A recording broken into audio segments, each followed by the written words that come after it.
Ցանկացած հարցի լուծում շատ նման է այն երևույթին, երբ կանգնած ենք շենքի պատի տակ, որի կտուրից ջուր է կաթում մեզ վրա։ Տվյալ խնդրի լուծման համար կա 3 հիմնական տարբերակ։ Առաջինը կարող ենք բարձրանալ ու նորոգել կտուրը, որ առհասարակ չկաթի, այսինքն լուծում ենք խնդիրը հիմնովին եւ այն ոչ միայն մեզ, այլ ոչ ոքի չի վնասում։ Երկրորդը խուսափել, կարող ենք մի կողմ քաշվել, որ մեզ վրա չկաթի, այսպիսով լուծում ենք միայն մեր խնդիրը։ Եվ երրորդ հանդուրժել, կարող ենք պաշտպանվել օրինակ անձրևանոցով, այսինքն խնդիրը թողնում ենք չլուծված, պարզապես ինչ-որ միջոցներով մեր նյարդերի, անձրևանոցի, կյանքի կամ ժամանակի ու այլ ռեսուրսներ վատնելու հաշվին փորձում ենք դիմանալ հանդուրժել։ 3 դեպքում էլ մենք ինչ-որ բան անում ենք խնդիր տեսնելիս։ Պարզապես, եթե առաջին երկուսում ինչ-որ բան անում ենք ու դա տանում է դեպի խնդրի լուծում, երրորդում մեր արածը կոչվում է ռեսուրսների անտեղի ու ժամկետ վատնում, կորուստ։ Այսինքն հանդուրժելը ոչ միայն չի լուծում առկա խնդիրը, այլ նորն է ստեղծում ամեն անգամ ավելի թարմ խնդիր, որը եւս լուծելու կարիք ունի, որովհետեւ մեր արած ներդրումը նյարդային, ֆինանսական, ժամային խնդրի լուծման ուղղությամբ չէ,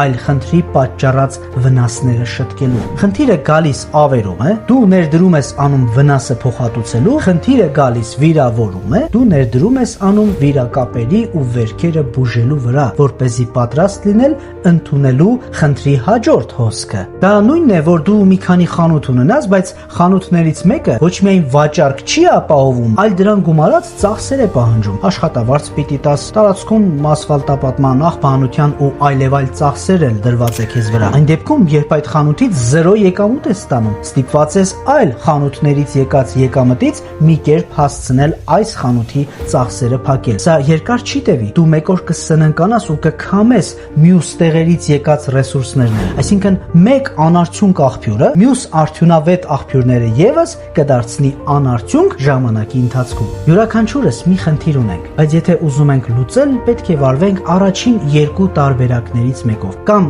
իրավիճակը վերցրեք ձեր ձեռքերում ու խնդիրը լուծեք հիմնովին, ինչպես առաջին կետում, կտուրը նորոգելու օրինակով, որպեսզի խնդիրը ոչ ոքի չվնասի։ Կամ էլ փորձեք սկզբում գոնե ձեզ ազատել, ինչպես կաթող ջրից մի կողմ քաշվելը, որը միգուցե նաև կօգնի կողքից ավելի հեշտ տեսնել խնդրի արմատը, թե որտեղից է կաթում, ու ցանկության դեպքում հեշտ կլինի նաև առաջին լուծումն իրագործել, այսինքն նորոգել խնդիրը հիմնովին։ Ինչ ուզում եք արեք, սիրելիներս, բայց հանդուրժումը երբեք որպես լուծում մի դիտարկեք։ Երբեք չհենվեք այն խաբկանքի վրա, իբր ես ոչինչ չեմ անի, կհամբերեմ, ոնց էլ չլինի, մեկ օր այն կլուծվի։ Երբեք ոչինչ չի լուծվելու ու չի փոխվելու, քանի դեռ որևէ մեկը այդ ուղղությամբ որևէ քայլ չի արել, չի խոսել, չի ընդվզել, չի առարկել։ Սովորիր խոսել, բանակցել ու համոզիչ ներկայացնել քո խնդիրը։ Առաջարկել լուծումներ, որոնք հարմար կլինեն երկուստեք ու մնալ մարդկանց հետ ընկեր, առանց թշնամիներ հավաքելու, բայց